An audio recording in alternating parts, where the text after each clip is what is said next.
On July 16, 1945, the world stood on the brink of annihilation. The Trinity test in New Mexico marked humanity's first detonation of a nuclear bomb. But what if things had gone horribly wrong? Imagine a scenario where the bomb misfired, leading to catastrophic consequences.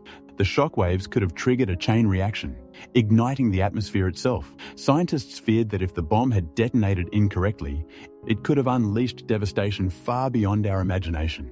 The sky would have turned to fire, and entire cities could have vanished in an instant. This wasn't just a theoretical concern, it was a genuine fear among the scientists involved. As tensions rose in the post-war era, the world was on edge. The Cold War loomed, and the threat of nuclear conflict was palpable. What if that day had marked the end of civilization?